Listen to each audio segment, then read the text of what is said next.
Um oferecimento moderninha do PagSeguro, a maquininha sem aluguel. Lado B, cultura e cidadania na real e com local. Apresentação Márcio Caparica.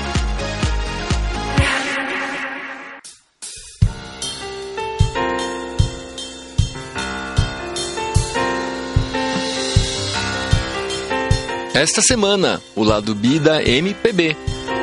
Como artistas LGBT dão novos significados às canções populares? Quando se assume o discurso homossexual, homoafetivo, é que há transgressão, né, inclusive. E aí depois, por exemplo, quando vem uma Marina Lima, na década de 80, e canta uma canção que era de um lírico masculino para uma garota, que é o mesmo que seja eu, aquilo foi uma transgressão. O Jorge Vecilo tem muito disso, né, de trabalhar essa... Ele é um artista que tem umas canções no armário, por assim dizer, porque tem várias outras canções dele que também deixam entender, né, essa coisa, se é entre dois homens, se é uma cantada, se não é. Um compositor tem que ser LGBT para compor canções LGBT? Olha, o Chico Buarque acho que é a maior prova de que não, né, porque o Chico, ele conseguiu escrever de certa forma,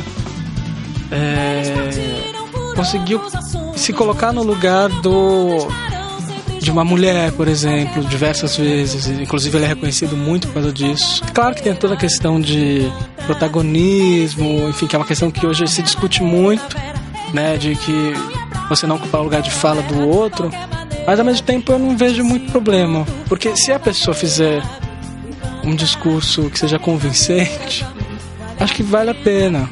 Por exemplo, o disco da Elza Soares é um disco que tem um discurso feminista e foi a maioria composto por homens, né? Como LGBTs estão invadindo todos os gêneros da música brasileira? Nos últimos 10 anos, a gente tem vindo uma literatura queer, né, das teorias queer do Brasil. E acho que é muito reflexo, né, disso também. Porque isso começa a se discutir essa questão do não binarismo, do que é ser homem, o que é ser mulher, as múltiplas identidades. Então eu acho que é muito um reflexo disso também. Que aquilo é empoderamento feminino ali, pegando um lugar que é machista, porque o sertanejo foi composto sempre por homens, muitos homens. E agora não, elas estão interpretando e compondo, isso que é mais bacana. De uma outra visão, uma visão muito mais... E a MPB? Cria uma comunidade para gays, lésbicas e pessoas trans? Tem muita gente que está lendo o livro e comentando assim, olha, esse tema me ajudou a me aceitar um pouco melhor, assim. Isso que é bacana, porque a música tem esse poder. De certa forma, as artes no geral, né? Mas a música é incrível, assim. Nós brasileiros somos muito... somos premiados por música desde sempre, né? Então é uma parte da nossa cultura muito importante. E falar de gênero nessa que é a expressão mais importante, uma das mais importantes, é muito relevante, porque a canção foi um espaço de resistência, né? Durante a ditadura, depois foi um espaço de transgressão, e hoje é de afirmação. Como a música não é só sobre a música, é sobre cria redes também de socialização, né? Isso que é o mais interessante. Acho que indo além, né, dessa por que uma se identifica mais com uma ou com outra, é interessante notar essas redes que se criam de fãs e como também é importante. Eu sou Márcio Caparica e esse é o Lado B, o programa de cultura e cidadania LGBT do All Música Deezer. Fica aí que a gente já volta.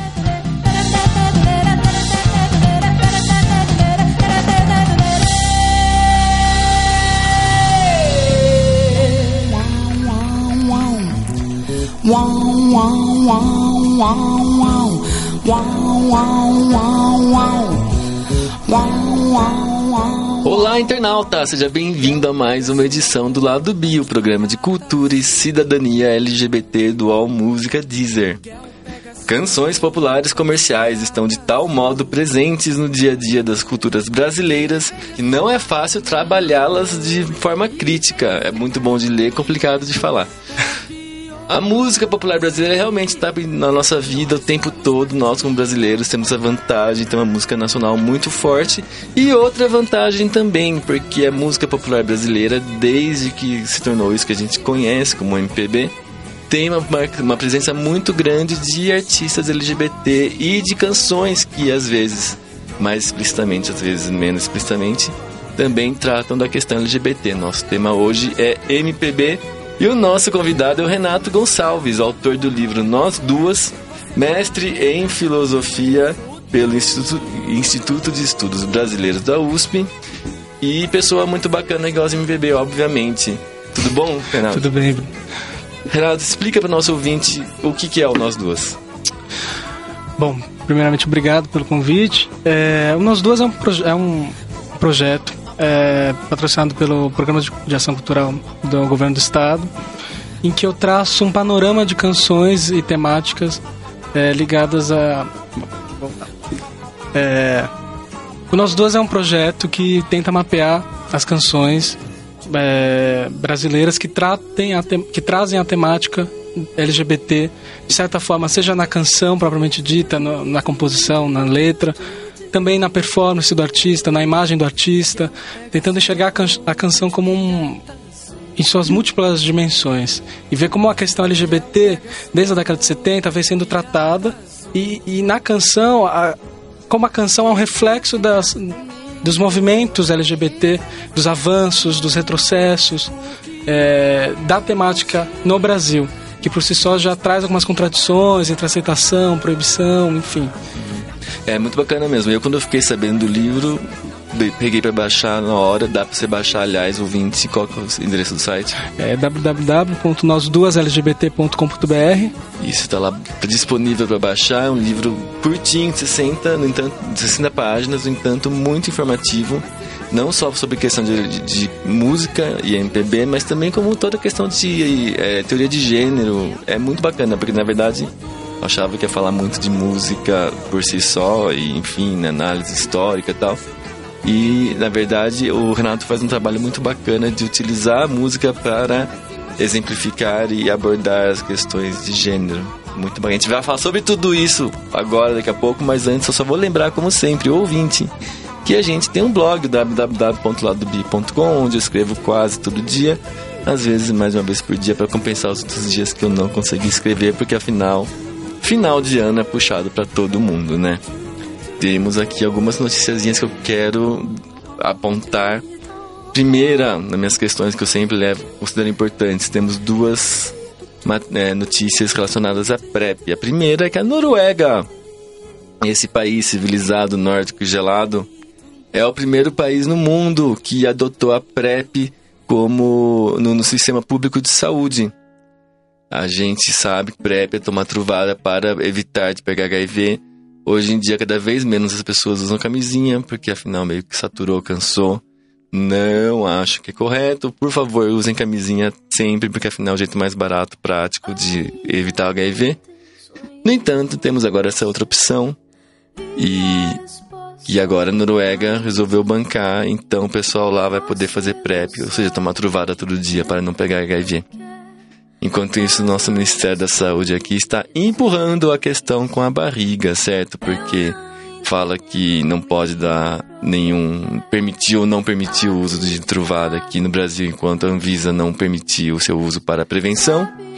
A Anvisa já está, pelo menos 6 meses, acho que até mais, ano, talvez, atrasado com essa autorização.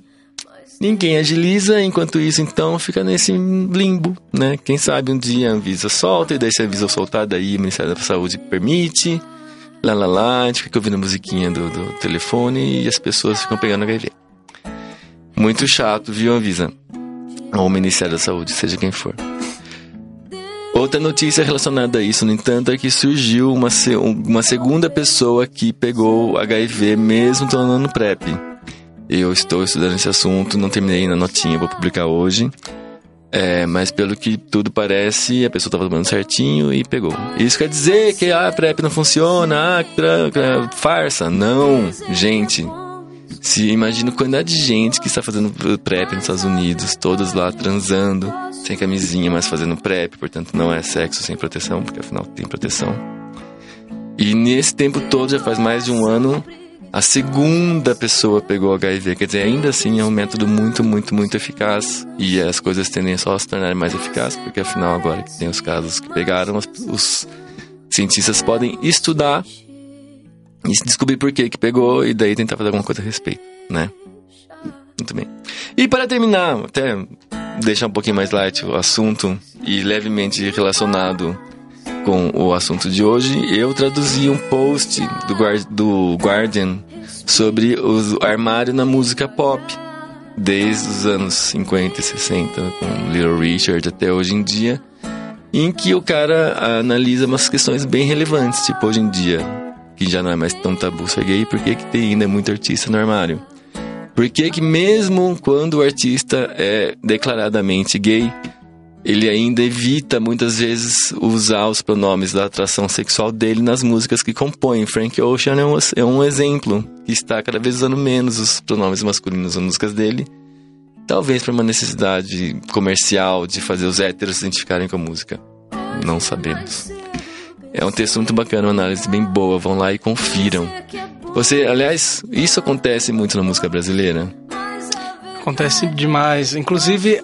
Quando se assume o discurso homossexual, homoafetivo, é que há transgressão, né? Inclusive, tem muitos casos, e, por exemplo, Bárbara, que é a canção que abre, né, esse livro, esse projeto, foi censurada exatamente na década de 70 por ter notadamente um discurso homossexual, né? Ou seja...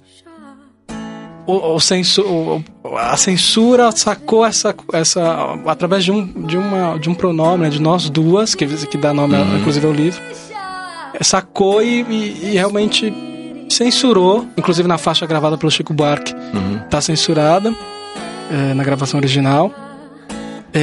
E aí depois, por exemplo, quando vem uma Marina Lima na década de 80 e canta uma canção que era de um lírico masculino para uma garota, que é o mesmo que seja eu, aquilo foi uma transgressão. Mas hoje em dia, e é uma das formas também de se deixar ambíguo, né? Muitas vezes, se é para uma mulher, se é para um homem. Então, tem muito isso ainda hoje, mas acho que hoje cada vez mais tem um discurso afirmativo, né? Ao contrário. Sim. Então, você vê o trabalho das Bahias é Cozinha Mineira, da Raquel Virgínia, da Sucena, que são maravilhosas e que tem uma questão de afirmação ali muito forte. Então não passa mais pelo subtexto, né? Hoje já é a matéria principal. Uma das minhas grandes birras na música brasileira recente, mais ou menos recente, tem mais de 10 anos, na verdade, é quando a Maria Rita canta Muito Pouco, do Paulinho Mosca, e aí ela troca o pronome pra louca, né? Viver está me deixando louca. Só que daí o problema é que perde a rima, né? Porque ele escreveu no masculino, rima pouco com louco e tal. Enfim, né? Não sei por que ela achava que não podia falar louco, né? Se alguém tá achando. Isso é engraçado, né? Tipo, por que muda um pronome, né? E, por exemplo, o Chico Buarque cantando Anos Dourados, que é uma tilhugafobada, né? Desde Confissões no Gravador. É interessante essa estranheza também, né? De percepção, mas também parece que é uma coisa de ficção, né? Então, que não é exatamente aquela pessoa que tá falando aquilo. Sim. Bem, vejam o blog www.ladobi.com. E agora vamos começar a continuar, né, a nossa conversa aqui e tal. Bem, para os efeitos do programa e da sua discussão, o que você considera MPB?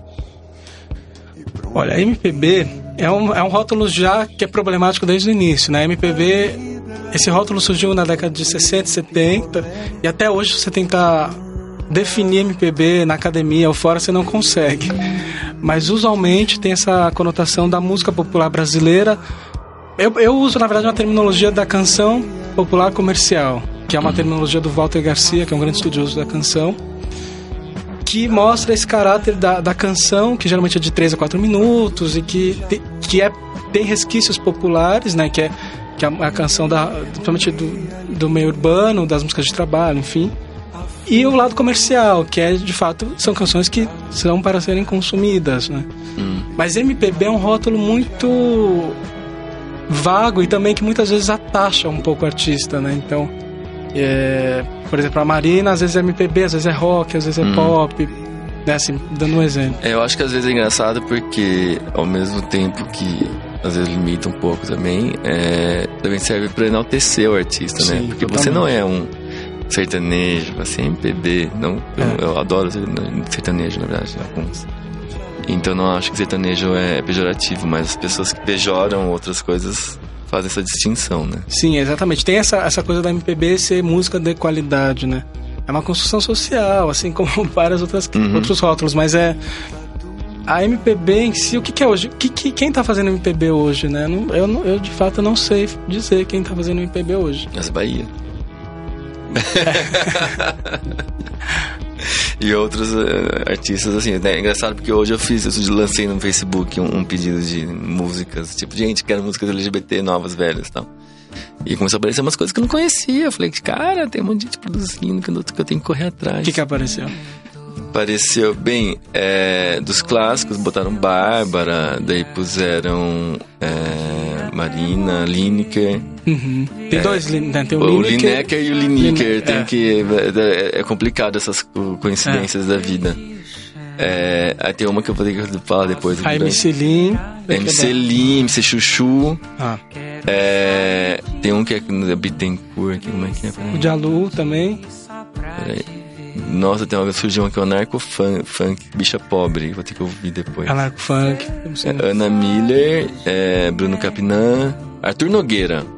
Não conhecia Arthur Nogueira e fiquei encantado. É maravilhoso o trabalho do Arthur. Impressionante. Enfim, o pessoal tá surgindo, tá dessubmergindo, emergindo. O Arthur tem uma canção que agora ele tem um disco novo que ele fez. Ele é muito parceiro do Antônio Cícero, que foi também que é irmão da Marina e que compôs muitas canções, né, com a irmã.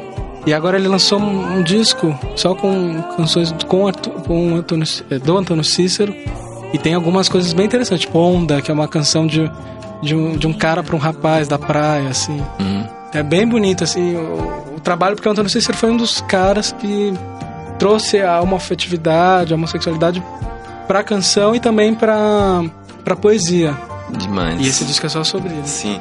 E daí, e eu tenho a impressão que desde que a gente dá essa MPB, entre aspas, classuda, que o pessoal gosta de falar, sempre teve artistas LGBT envolvidos, conferem? Desde vamos pensar assim, porque no sentido que você usou, tipo, Carmen Miranda já é canção popular, comercial, que já gravava e fazia milhões de discos, ganhava, né, fazia coisa pra gravadora, mas o que a gente costuma chamar de MPB é mais ou menos o pessoal que fazia as coisas do festival pra frente. Sim. Né? Tomando esse parâmetro, sempre teve artistas LGBT envolvidos, não? Teve na linha de frente, assim, por exemplo, intérpretes, mas hoje a gente, músicos, né, a maioria é homem, heterossexual, tem até machistas, enfim, né, a gente não entra no mérito da questão, mas a gente vê, por exemplo, o Brasil é um país das cantoras, né, tem esse mito de que, e de fato, são muitas intérpretes mulheres, e aí vai ter uma afirmação LGBT ou não, aí vai de cada um, né? E até pejorativamente, por exemplo, o Raul Seixas vai fazer uma canção lá, o Rock das Aranhas, que dedica com todo respeito, entre aspas, de forma bem irônica, né, a Maria Bethânia, Gal Costa, Simone, enfim, que são coisas que já viraram lendas, assim, né, de será que é, será que não é, enfim, mas tem essa questão de que de um lado a gente tem ali a intérprete, principalmente mulher, geralmente. Só que por trás, o meio musical ainda é muito masculino e heterossexual. Então tem é engraçado, né? Como que geralmente a gente só vê o intérprete e a gente não repara no backstage. Mas os compositores já são um pouco mais livres, né? Assim, e se permitem um pouco trabalhar essa questão de gênero de forma mais livre. Mas é engraçado porque se a gente pegar, vamos pensar das intérpretes primeiro, na verdade, se a gente começar a pensar os intérpretes gays ou lésbicas, homossexuais, tipo, a gente na hora tem uma enxurrada de intérpretes mulheres e muitos poucos homens. Sim. Isso é verdade. Tem, por exemplo, um Ney Matogrosso, mas de mulheres a gente consegue fazer uma lista enorme, né? Tipo, eu tava aqui pensando quando tava fazendo a pauta, tipo assim, né? Vamos pegar Ney Matogrosso, Lulu Santos, Renato Russo, Cazuza. Mas são, por exemplo, o Lulu nem sei, não é uma coisa tão, por exemplo, não é... depois que ele fez Meme e eu, não tem como você falar que ele não é gay, né? Mas não é uma questão, né, principal pra ele, por exemplo. Acho que é isso que a gente tem que notar, diferenciar um pouco, né, de que o Renato Russo teve toda a questão, né, o Renato Russo, de fato, isso foi a questão de gênero, de sexualidade, foi uma questão principal para ele. Cazuza também, né, então Mas tem muito isso, fica sempre no subtexto, será que é, será que não é? Principalmente nos homens, no caso dos homens, né? As mulheres não, acho que as mulheres talvez avançaram um pouco mais nisso, né, da afirmação. Não sei exatamente porquê, né, se foi... mas tem essa coisa também, né, de que quando o homem, ele tem traços femininos, ele já é bem mais pejorativo do que quando a mulher, ela... Mas ao mesmo tempo também as mulheres sofrem com essa questão da... tem que ser feminina sempre, né? Essa coisa de o que é ser feminino, o que é ser masculino. Mesmo as cantoras, elas tendem, a maioria, a ser bem femininas, assim, tanto que hoje em dia, uma das poucas que sai desse viés, eu acho que nem elas se forçam tanto, mas não acho que elas se forçam, mas enfim, tipo Maria Gadu, alguém que, né, tipo, agora já desencanou, tipo, não preciso ser mocinha pra agradar vocês. Mas tem, por exemplo, a Adriana Calcanhoto, que tem um visual mais andrógeno, a Zélia, né? Acho que nos anos... Mas mesmo assim ainda... mas eu não chego no... Tipo assim, vamos pegar no extremo desse Brandão, de tipo, né? Desse Brandão é bem... A Martinália. Martinália é mais ainda. Cássia. Sim, verdade.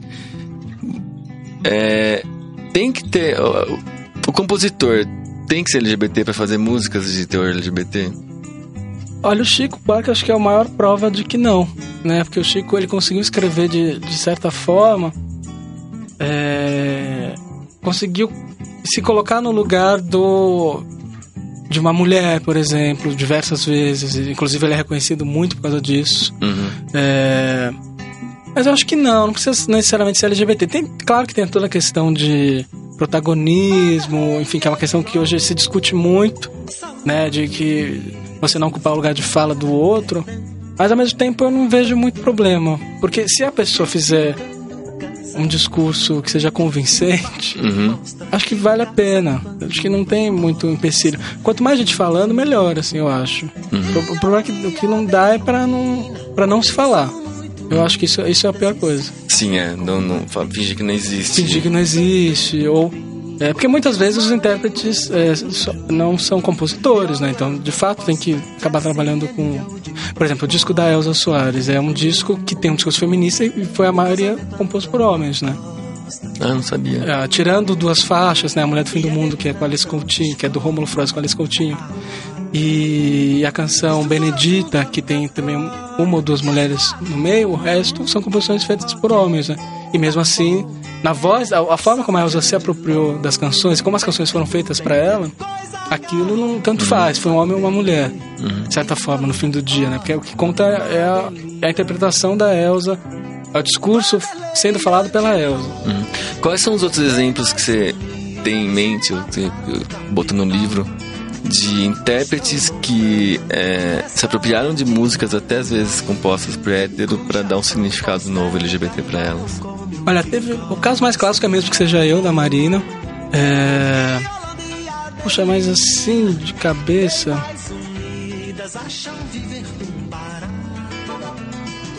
Não teve muito caso, porque geralmente o que acontece é isso, de mudar, por exemplo, a Maria Rita Batulouca, né? Ou, por exemplo, o Marcos Valle, que tem uma canção que a Elis Regina gravou, né? Que é Black is Beautiful, que ele mudou totalmente os versos para que seja para uma mulher e não, né? Na Elza já fala para um homem. Geralmente isso não acontece. E eu acho que é o mais legal é quando tem essa subversão, né? Isso que é uma das coisas que eu acho que os artistas têm que explorar mais. Sim, tem uma versão, é uma música da Cafonia, mas é fofo também. Aquela Nenhum Toque, que é uma música que a Rosana gravou nos anos 80. Nenhum Toque, né? Jorge Versilo fez uma versão. E daí é super engraçado, porque ele canta, ele começa a pensar assim naquela situação de 2 gays no armário, né, se olhando e querendo falar e não conseguem, e ele não muda nada, só porque ele tá cantando e do jeito que ele canta, você já pensa nisso. O Jorge Versilo tem muito disso, né, de trabalhar ele é um artista que tem umas canções no armário, por assim dizer, porque tem várias outras canções dele que também deixam entender, né, essa coisa, se é entre 2 homens, se é uma cantada, se não é. Agora, não pensar. Hoje em dia, graças a Deus, a nossa cultura está mais aberta, as coisas estão mais explícitas. Falando de subtexto, que a gente estava falando agora, até você falou do Jorge Versilo, tem muito isso. De repente era mais fácil no século passado você deixar a música no subtexto, porque as pessoas eram mais ou inocentes ou enfim, não pensavam no contexto.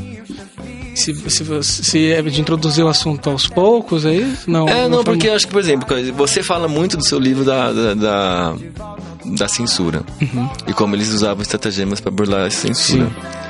E, no entanto, eu acho que também, muitas vezes, as próprias pessoas que ouviam tinham dificuldade para reconhecer as chaves que estavam sendo usadas, porque para elas simplesmente não existia homossexualidade. Uhum. E agora que a cultura está mais aberta para isso, é mais difícil você deixar a coisa no subtexto. Acho que são escolhas, né? Acho que tem os dois lados, né? Por exemplo, se você... A questão também de passar pelo subtexto é uma questão também de erotismo, uma coisa mais de você imaginar o que pode ser, mexe um pouco, brinca mais com a imaginação sexual, né, da pessoa.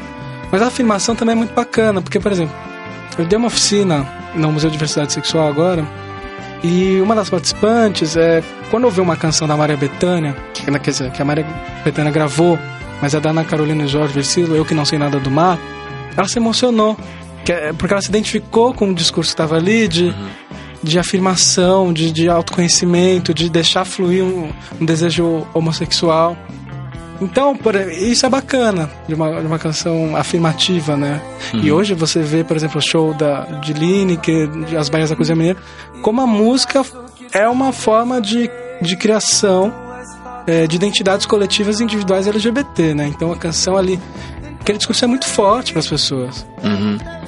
Não é à toa que no Lineker tem até o momento da lacração, né? Que é como se fosse um culto, entre aspas, parodiando, assim. Não sei o que ele faz. Então, nos shows, não sei se ele anda fazendo mais, mas tem o momento do lacre, a bênção do lacre, se chama. E aí todo mundo levanta a mão e repete um discurso, que era: eu recebo esse lacre na minha vida, meu corpo está fechado. Enfim, isso é muito bacana, porque uma música, ela... O Walter fala isso nesse texto, no prefácio, que é uma coisa bem certa, que a música, ela mobiliza muitas coisas, né? Mobiliza os corpos, as mentes, né? O coração. Então, se for afirmativo ou não, se for um subtexto, se pegou a pessoa e ajudou, principalmente nessa questão da formação de identidade LGBT, é uma coisa que eu tenho visto muito, assim, que as pessoas, quando...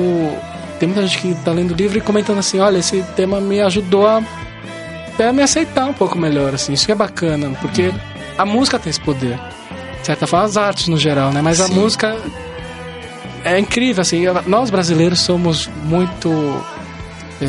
somos premiados por música desde sempre, né? Então é uma parte da nossa cultura muito importante.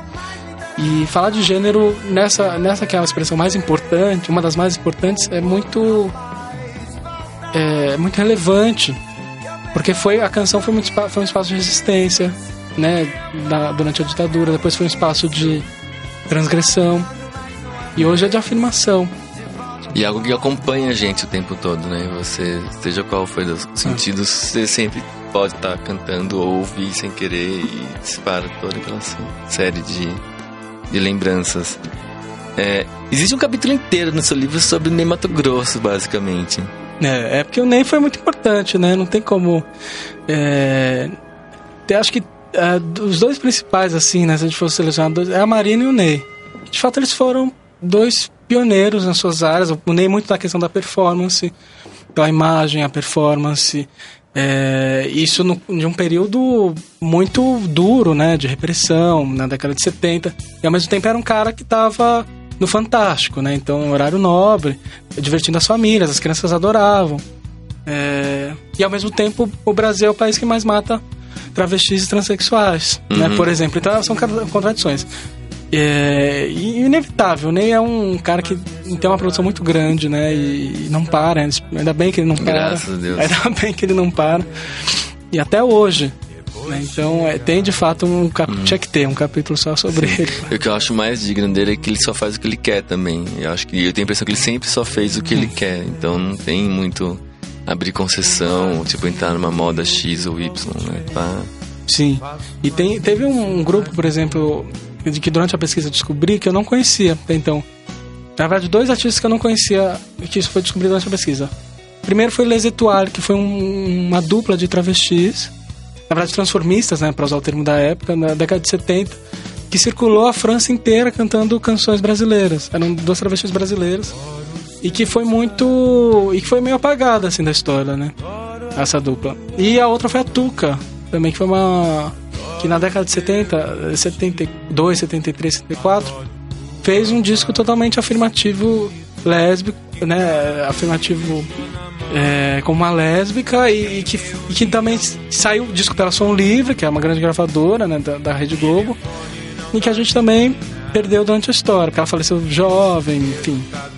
Mas acho que isso é bacana, a gente resgatar essas coisas, porque senão a gente fica só nos medalhões, então nem Mato Grosso, Marina, né? Tem isso também, né? É bom que você conheça, mas é bom também que a gente conheça quem veio antes, quem veio junto também. A gente tem um quase fla-flu no mundo LGBT, porque em geral, tá? Eu vou falar bem em geral, tá? As lésbicas curtem MPB e os gays curtem as divas gringas e tudo mais. Com exceção, eu vou falar pra vocês todos os ouvintes, é Maria Bethânia, que eu sei que vocês amam. Tal. Por quê?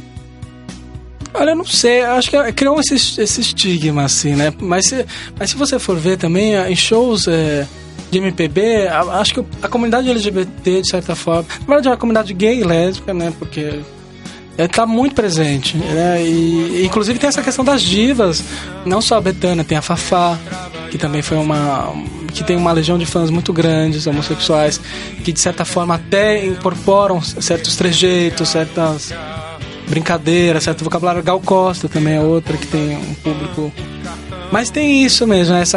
Parece mesmo, né? que os gays gostam mais das divas norte-americanas mas eu não sei explicar exatamente por quê. Mas é curioso que são ambos mulheres, né? Pois então isso é uma outra coisa que eu também fico pensando, porque isso eu acho uma coisa louca, que a gente já fez um programa sobre divas e não conseguimos resolver muito bem isso. Porque gay não se identifica com compositor gay. Porque eu acho que as divas tem várias autoras, né, que falam sobre gênero e tal, e uma delas é a Camille Paglia, e ela vai falar exatamente sobre essa questão do fascínio gay pelas divas, né, de que na verdade elas incorporam, de certa forma, alguns exageros da própria performance de gênero, do que é ser mulher, do que é ser... E tem essa coisa do poder, né, de ser ser bonita, esbelta, e... Mas é muito isso também de, acho que... Mais uma vez, né, como a música tá ali pra juntar pessoas, né, em torno de um próprio assunto. Por exemplo, eu fiz parte por um tempo de um fórum lá, faz uns 10 anos, assim, um fórum da Madonna, por exemplo. E era curioso que a maioria era homem, homossexual, e que, além de falar das divas, né, e ter as brigas, obviamente, Britney Spears, Christina Aguilera, enfim, tinha uma troca também, né, de experiências, né, exatamente sobre o que é ser gay, né? Então, como a música não é só sobre a música, é sobre criou redes também de socialização, né? Isso que é o mais interessante. Acho que indo além, né, dessa por que uma se identifica mais com uma ou com outra, é interessante notar essas redes que se criam de fãs e como também é importante, principalmente ainda mais com a internet. Então as pessoas acabam... Por exemplo, a internet conecta pessoas de diversas cidades, muitas vezes cidades pequenas. A gente sabe hoje que as cidades grandes acabam sendo lugares de acolhimento de jovens homossexuais, porque nas suas cidades eles não conseguem viver de forma plena. Uhum. Mas a internet veio para ajudar as pessoas também a criar esse espaço social, né, de afirmação, de conhecimento. Então, é o que você estava falando da PrEP, né? Então, por exemplo, assuntos como esse, como que você vai falar sobre isso se você não conhece, se você vive num meio heterossexual? E a música meio que às vezes é um início para criar essa rede, né? Isso eu acho mais legal. Sim. Qual que é o seu diagnóstico desse movimento que está acontecendo agora na música? Desses artistas LGBTs todos que estão despontando? Eu acho o máximo, né? Porque eles... E acho que assim, vem também de uma coisa, nos últimos 10 anos, a gente tem vindo uma literatura queer, né, das teorias queer pro Brasil. E acho que é muito reflexo, né, disso também. Porque isso começa a se discutir essa questão do não binarismo, do que é ser homem, o que é ser mulher, as múltiplas identidades. Então eu acho que é muito um reflexo disso também, né? Que as pessoas, e eu acho o máximo, acho que tem trabalhos muito interessantes, acho que não só de performance, mas também de composição mesmo, né? Produção. Uma coisa que eu estava notando, assim, é um caráter mais coletivo, por exemplo. Por exemplo, se você antes tinha... alguma coisa que eu estou precisando agora é exatamente comparar dois grupos de fãs atuais. O primeiro grupo é os fãs atuais da Adriana Calcanhoto e da Zélia Duncan. E o outro é o grupo que acompanha as Baias da Cozinha Mineira, Lineker. E tem uma coisa mais coletiva. Até as bandas, por exemplo, as Baias da Cozinha Mineira é uma banda. Lineker e os Caramelos, né? Então, assim... É engraçado que... E são todos amigos de todos, né? Tipo... E são todos amigos de todos. Isso que é mais legal. Teve, por exemplo, um show das Baias da Cozinha Mineira, que era aniversário da Raquel, Virgínia, que estava todo mundo lá, né? Então tava a MC Linda Quebrada, tava o Lineker. Então é uma grande celebração aquilo. Isso que eu acho máximo. Então é muito mais... É engraçado isso, como tem um caráter mais coletivo. Isso que eu acho mais bacana do movimento atual. Além dessa questão de performance, de ser um reflexo das teorias queer, tem essa questão da coletividade. E outra coisa, e também é mais, agora, não é mais só branco, né? Aleluia. Né? Por exemplo, então a MC da Quebrada... esse lado, né? Porque a MPB classuda, vamos dizer, ela é muito branca, apesar de enfim, né? Ter Caetano e Bethânia, mas... E Gil, mas são os três, né? Tipo, o resto é muito... Sim, exatamente. E até a Gal Costa também. A Gal Costa... Ela de fato foi uma... A figura da Gal Costa é uma figura interessante para ser estudada, assim, porque ao mesmo tempo que tem essa coisa de um subtexto ser, mas tem também de ser uma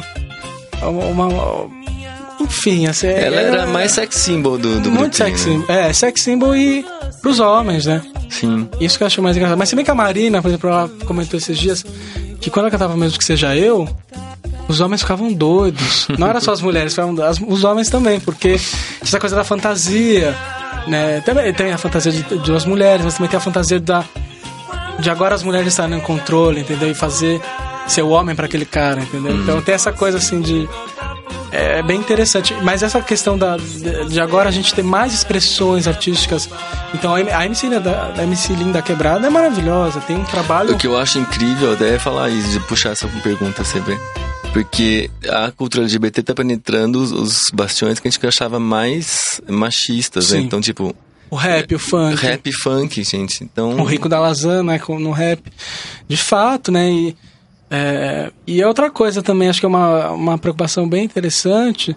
Por exemplo, a Raquel falou uma coisa que ressoa até agora em mim. Que ela falou assim, olha, não adianta... Falou no show.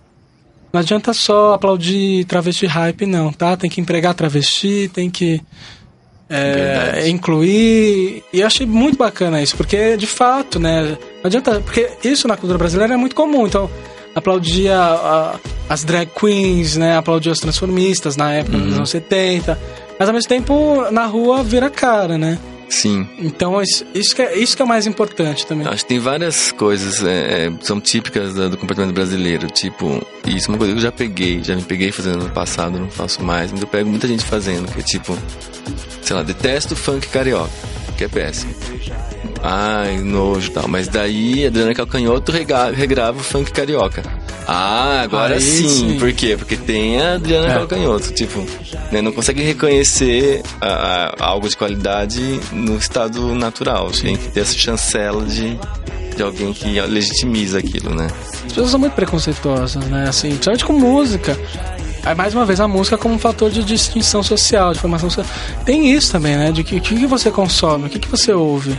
Isso muitas vezes as pessoas usam pra te identificar, pra te discriminar, pra falar. E é legal que esse movimento agora tem todos os gêneros. Né? Quando que vai chegar no sertanejo? Eu não sei, mas eu acho que logo, porque, por exemplo, as mulheres estão no sertanejo agora com muita força, eu acho muito interessante.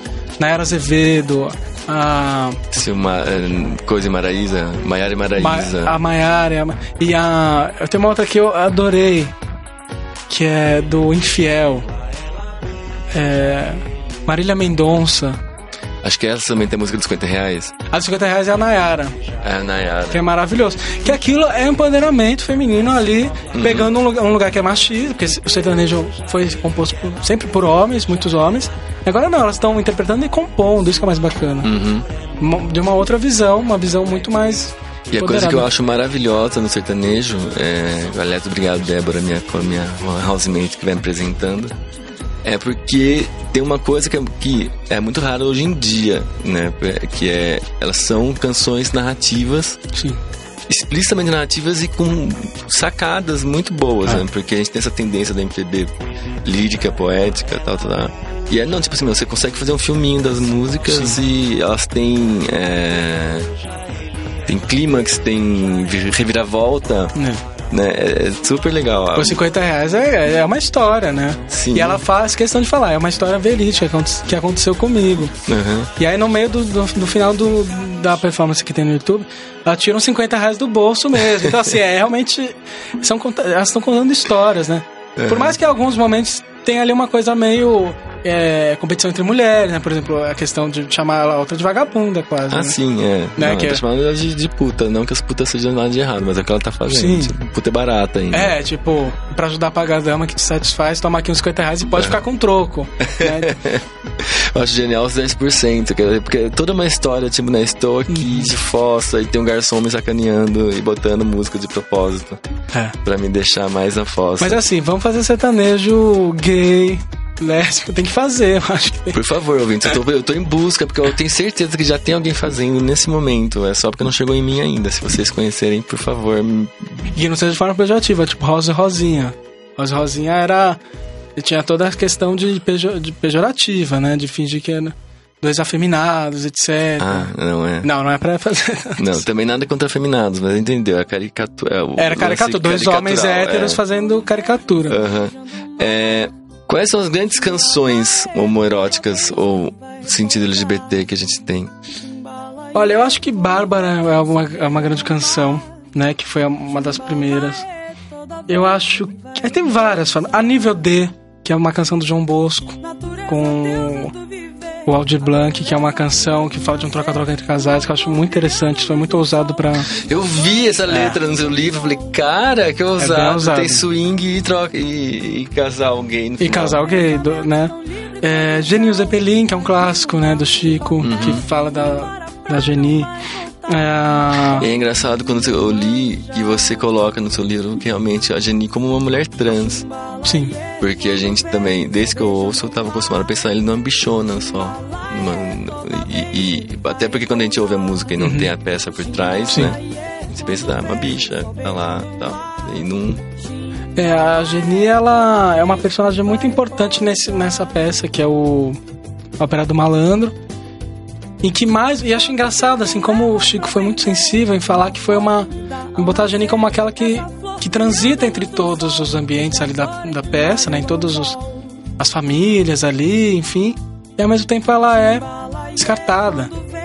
Que é uma triste... Que é o que acontece realmente, né? Essa coisa... A Geni que se dá a miúde, vai a miúde, enfim. Mas ao mesmo tempo que ninguém que é boa de cuspir, mas aí depois ela salva, né? Na história, né? O que eu acho mais comovente na história, e ainda mais quando você para pra prestar atenção na letra e ver tudo, é que ela tem, né, nisso tudo de que ela é a mais rebaixada, ela tem uma ponta de dignidade que ela guarda pra ela. Sim. E que ela abre a mão nessa dignidade e se fode no final. Sim. Isso que é mais interessante, né? Acho que, por exemplo, foi o Chico que escreveu, né? Então, assim, conseguiu ter a sensibilidade certa pra falar do tema sem ser caricato, sem ser... Ou falar algo que não condiz com a realidade, com a triste realidade. Caetano Veloso, né? O Caetano tem essa coisa, assim, agora que eu lancei o livro, às vezes a gente fala sobre isso, e o tropicalismo teve um papel importante nessa questão de gênero, né, de fato, porque... Mas ali não é só também por causa da Tropicália, acho que os anos 60, 70 tiveram esse movimento mundial, né, das roupas, das mulheres usando roupas masculinas, dos homens usando roupas femininas. Ajudou a formatar um pouco, borrar essas fronteiras entre o que é masculino e feminino. E o Caetano tem várias canções também bem interessantes, né? Ele me deu um beijo na boca, né? Tem Aquela canção que é o Amor Mais Que Discreto, que é de um cara mais velho pra um rapaz mais novo. Não, tem o Leãozinho. Tem Leãozinho. Tem o Menino do Rio. Mas é um homoerotismo, né? Assim, é isso que é mais bacana. Que é uma coisa que é muito comum, né? Na verdade, a questão gay, por exemplo, homossexual masculina, principalmente, tem pesquisadores que estudaram como, na verdade, as revistas de saúde, as revistas de exercício físico serviram como uma forma de... um material que circulou entre homossexuais masculinos durante a década de 50 e 60. Porque como não podia ser muito explícito, você usava o homoerotismo dos corpos lá esbeltos, né? Então o Caetano tem muito isso, desse homoerotismo que você não sabe se necessariamente de um homem para um homem, mas tem toda a descrição de um homem ali, né? O Menino do Rio, eu acho que é o mais famoso, né, de todos. Sim. E até é engraçado também por causa disso, porque eu tava falando de uma época um pouco mais inocente, talvez. Na época que foi lançado o Menino do Rio, você poderia falar, não, mas eu compus isso pra Baby. Sim. Né? Então é uma mulher cantando, aí fica tudo ok, mas depois você vai pensar, não, mas puta, foi o Caetano que um dia tava olhando na praia e viu o dragão tatuado no braço. Sim, e fez uma belíssima canção. E que na voz da Baby tem um sentido, na voz do Caetano tem outro. Então por isso que a canção também não é só letra, né, e música. Tem essa questão da performance, do timbre, da voz. Felipe Cato é outro, né? Por exemplo, quando pega as canções do Caetano, também vai pra outro lugar, assim. Isso é mais bacana. E é a questão da performance. Ele é um intérprete e ele faz isso de uma forma bem interessante, mas até queer muitas vezes. Felipe Cato, que gosta do timbre mais agudo. É bem bacana esse trabalho do Felipe Cato também. Muito bacana. No fim, como que você acha, estamos chegando no final já, que a música está ajudando a população LGBT hoje em dia? Eu acho que é exatamente nessa questão de formar. Eu acho que a música ser algo que une diversos grupos, né? Isso que eu acho muito bacana. Por exemplo, eu vejo que a canção, ela sensibiliza e ajuda as pessoas principalmente na questão de gênero, a se afirmarem e ver que tem espaço para elas também. Que isso não precisa reprimir. Que assim, há lugar de fala. Você pode sim ser do jeito que você é, do jeito que você for, da forma que o seu desejo vier. E a música tem esse poder de sensibilizar, agrupar. E também é uma delícia, né? Música é uma delícia também, né? O consumo da música, no final do dia, muda um pouco a nossa percepção sobre o mundo. Eu acho que isso é o mais bacana. Principalmente a questão de gênero. Porque se você não vê... Se tudo que não é simbolizado, que não é falado, fica retraído, você não dá vazão, você não se expressa. Né? E eu acho que a canção tem um papel fundamental nisso, né? De mostrar que, olha, é possível. Você acha que os héteros vão conseguir fazer com músicas explicitamente LGBT o mesmo trabalho que os LGBTs têm feito desde sempre, de encontrar o ponto comum para poder se identificar com a música? Não sei, acho que os héteros fazem isso não com a questão de gênero, né? Talvez até sim, na verdade, porque, por exemplo, você pega um sertanejo, hoje mais alguma dupla, né, sertaneja, tem uma questão ali da visão da mulher que é compartilhada por todos os héteros que ouvem, né? Então, por exemplo, que é a mulher que tem a mulher pra casar, a mulher pra ter uma noite. Mas assim, acho que uma coisa que eu acho curiosa comentar, que, por exemplo, uma das canções que é mais associada à questão LGBT é uma canção que fala do amor de toda forma, né? Que é a canção do Paulo e Bebeto, do Milton, e que fala de qualquer maneira de amor vale a pena. Isso que eu acho muito legal, né? De que como não é nem, sabe, assim, é pra qualquer forma de amor vale a pena. Claro que muitas vezes isso é explicitamente hétera, né? Porque é a Paula e o Bebeto, né? Ou não? Tem alguma história por trás que eu não tô sabendo? Há várias histórias, assim, mas a gente não comenta.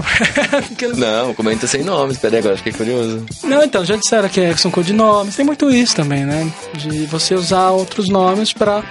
Isso, por exemplo, para passar exatamente na sociedade, muitas vezes tem um pesquisador que foi buscar exatamente na correspondência entre homossexuais na década de 50 e 60 como eles lidavam com essa comunicação de casos amorosos, enfim.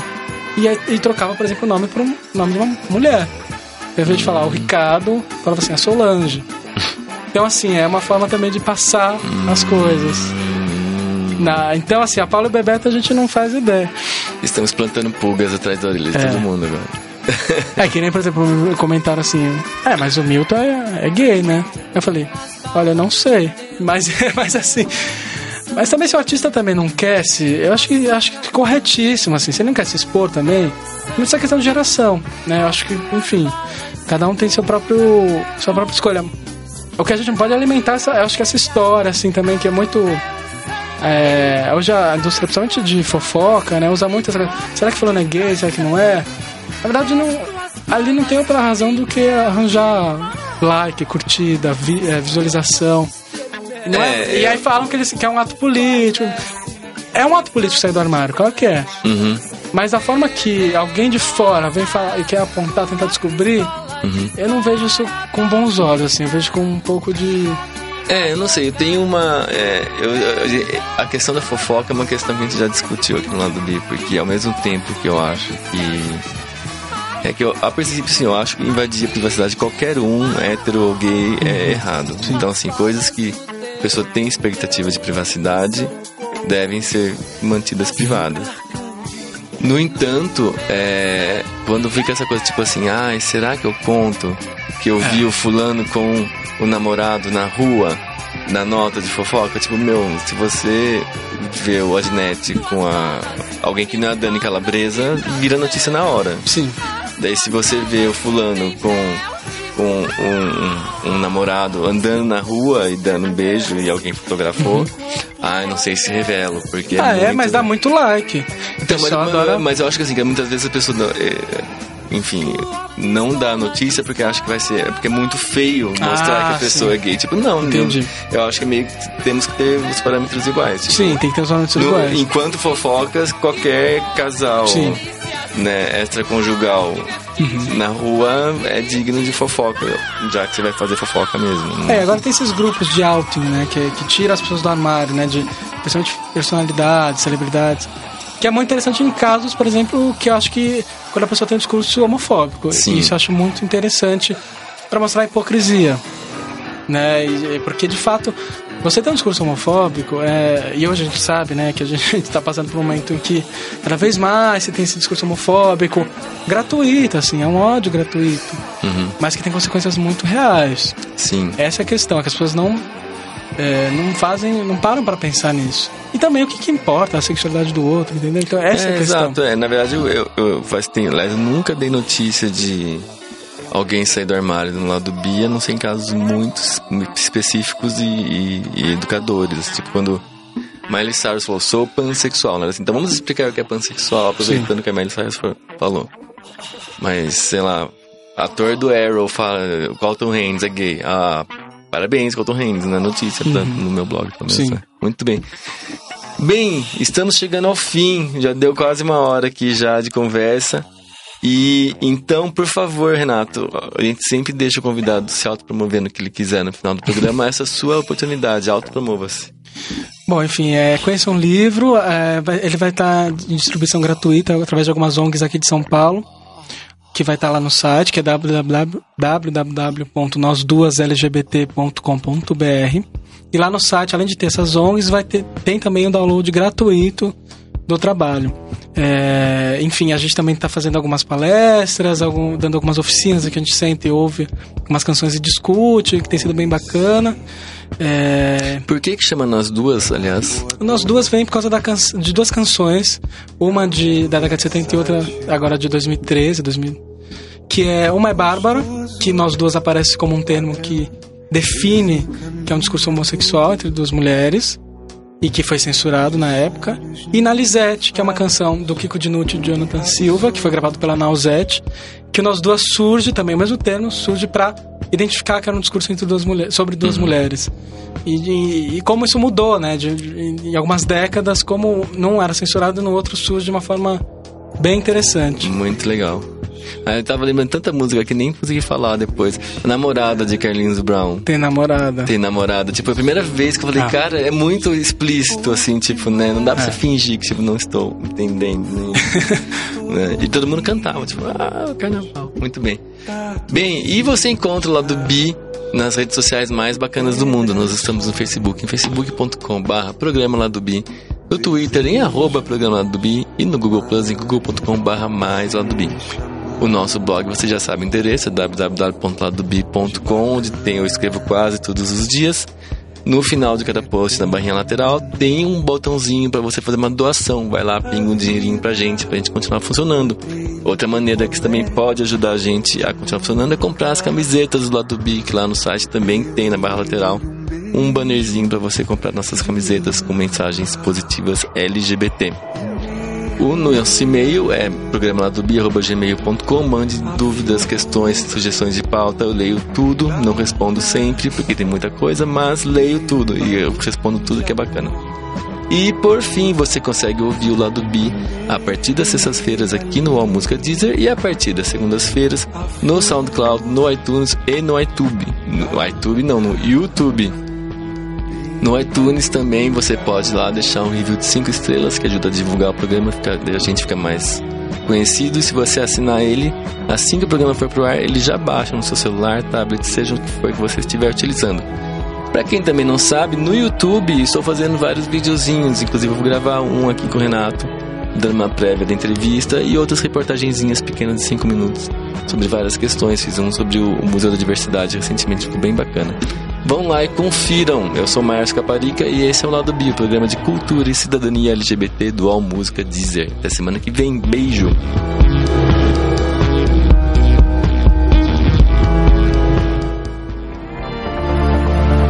Você acabou de ouvir na Rádio UOL, Lado B. Apresentação Márcio Caparica.